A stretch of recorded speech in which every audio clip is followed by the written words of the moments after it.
Welcome at a new episode of Human Hearts Silicon Minds. Today we're going to talk with Marco to learn more about the intersection of humans and AI in the enterprise world.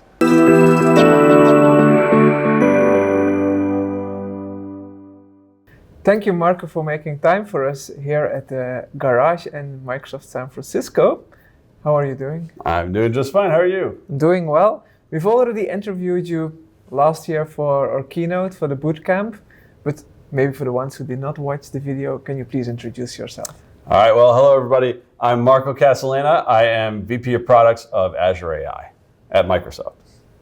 Marco, if we look at 2023, it was quite crazy, right? It sure was. A lot has changed with OpenAI and also many other products that have been released. How has AI impacted your own life in the last couple of months? Well, I could talk about how AI impacted my life in the last couple of days, as a matter of fact. I mean, so there's a whole bunch of things that are going on right now. Right at this moment, I am filling out an analyst questionnaire. Every so often, they give us these long questionnaires that are about, like, what features do you have? And in this case, they're questioning, what do we have about Azure AI? It's 118 questions. And, I could have given this out to my team and delegated it and all this stuff and said, hey, you do these questions, you do these questions, and you do these questions, and so on. But instead, I've been using Bing. Now, one of the things about this questionnaire is that it has to be based on data that's public, that's already published, things that we've already released, right? It can't be about our roadmap. And the other thing about it is you can't just answer the questions, you have to give references. So you have to point to websites and releases and launches and things like that. Well, Bing is great at that. And so I can ask it a question like, what does Azure Speech provide for text-to-speech? In 500 characters or less, because I have a character limit for each question. And it will totally do that. It totally does that. It gives me the answer, and then it gives me a bunch of references, because that's what it does. It does these citations. This is where I got this information. And so one by one, I've been asking these questions, getting these answers, proofreading them, so I make sure there's no hallucination in there, anything like that. And then I paste it on over, and I grab the citations, put those in there too. And just like that, I'm almost done with this questionnaire. In the time that it would have taken me to delegate this stuff and to send it out, to explain to people what they were answering, and then later on to proofread their answers, I just finished the questionnaire. Now, 6 months ago I did this, and there was a lot of hallucination then. So I had to really look closely and get rid of a bunch of stuff and fix it up. This time around, very little. It did not hallucinate. I can't think of any question for which it hallucinated. The only thing that I had to adjust a little bit was there were some places where I wanted it to mention something that it didn't mention. So like there was a question about what we do for AI in healthcare. And I said, I would like you to mention Radiology Copilot, which we've been working on, which we just launched at the end of November, which takes images of x-rays and helps doctors make diagnoses. And so there, I said, when you answer this question, be sure to mention Radiology Copilot. And then it did. So it's amazing. That saved me a ton of time. But that's linked more, of course, to your work part also. You could also ask yourself, why are those analysts not doing it themselves if it can be automated? But now this is more, let's say, white collar work. Yeah. How do you think AI has been impacting also people in construction, for example, or manufacturers? So I have been meeting with a bunch of construction and manufacturing companies, companies that are in that kind of blue collar work. And one of the things that I think is really impactful in that area that's just emerging now is the multimodality. The ability of AI to see. And in a way, like AI has been able to see for a long time. I've been doing computer vision for a while. But up to this point, you really had to train something very specifically, right? It was not general purpose. It couldn't just see the world. But now it can. Mm-hmm. And so now, if you think about construction, when they're doing inspections, they can actually run a drone up the building and do an inspection that way. And they can use AI to spot flaws in the building. And it knows the difference between a window and a window with a crack, for example. And the same with manufacturing. You can use it to spot flaws in the manufacturing process And so, for example, even there too, like it knows the difference between a box standing up and a box on its side. And so it's not even just the manufacturing itself, but the sort of pick and pack of like how you get that to the consumer can now be inspected with better fidelity. And so I think this multimodality stuff is going to change the game for a lot of those kinds of industries. Especially if you're looking at those multimodality models, we see intelligence of those models seriously going up. Right. If we look at what Hollywood shows is what AI is capable of, and then what actually is there already, people get scared of it. And they think about super intelligence, singularity. What's your opinion about that? I mean, I really view a lot of these things as being co-pilots, and that's effectively what they are. I mean, to some degree, it's a little bit overblown what it can do and how much guidance you still have to give it. And so, for example, this radiology co-pilot, well, we call it radiology co-pilot for a reason. It does not make the diagnosis. The doctor makes the diagnosis. But you can give it an X-ray, for example, and it will find 9 other X-rays that all have the same kind of problem, right? So it's like, here, these all look like that, which you just gave me, and these all have pneumonia in them. And so you as a doctor can look at this and all of those and say, yeah, that does look like pneumonia. Or you can give it the image, and then you can say, the patient is presenting with these symptoms, and it will write a medical report for that, because that's something that doctors have to do, and it's kind of laborious paperwork. But it doesn't replace the doctor, And I don't think it will, at least not in the foreseeable future. Now, linked to that one, would you be able to do the opposite way also? Like for a student, I want to get examples of pneumonia, for example? Absolutely. Okay. Yeah, you can do it that way. So you can search for a given thing, pulmonary embolism or something, and it'll give you a bunch of those pictures of that. Yeah.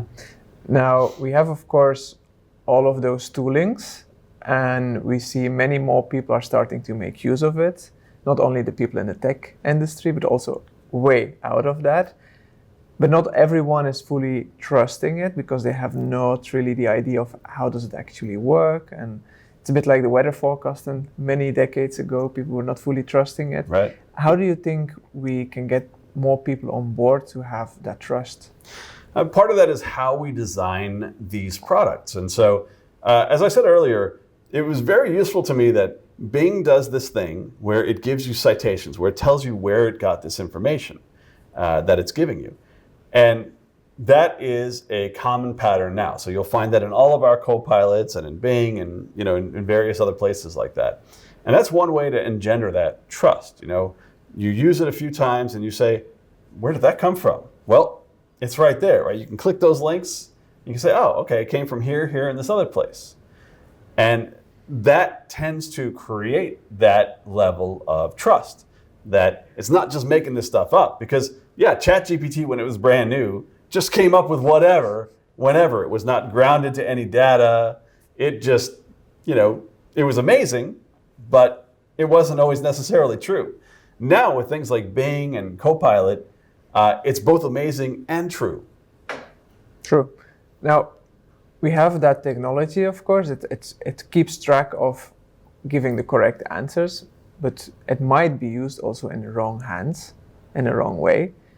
Now, if we think about legislation that is starting to be created by governments, like the EU AI Act and so on, you think that will assist companies, but also people on itself to protect those kind of developments? Well, one of the teams in my purview is our responsible AI team. And the responsible AI team is kind of twofold. I mean, it both builds the products to ensure that these things act responsibly and safely. And there's also a policy side to it that works with governments and ensures, for example, that our AI is compliant with the various laws and regulations of all of the different regions of the EU, of here in the US. Different states have different regulations and so on. And so, how governments make regulation, governments are going to do what they're going to do. The way I see it is that what we can do with our responsible AI team is make it a competitive advantage to use Azure AI because it will be compliant out of the box. And so that's the idea of kind of baking this responsible AI into the product in the first place. Okay. So responsible AI is important to look at, of course, and we see the tools are changing fastly. What do you expect the next couple of 6 months? We're not going to go even further. It's tough to go even further, isn't it? What you are going to see is autonomy. And I'll tell you, as we talked about how AI affects my job, but how it affects my personal life, well, I've been doing this experiment recently with assistants. And assistants is this new type of autonomous self-orchestrator. Well, it happened last week that my wife made a mistake. She bought these ballet tickets, but it turns out she realized the next day, she made a mistake. She bought them for the wrong day. She bought them for a day when there was a conflict. And that conflict was actually on her calendar. Like it was my daughter's Girl Scout thing or something. And she was like, dang it.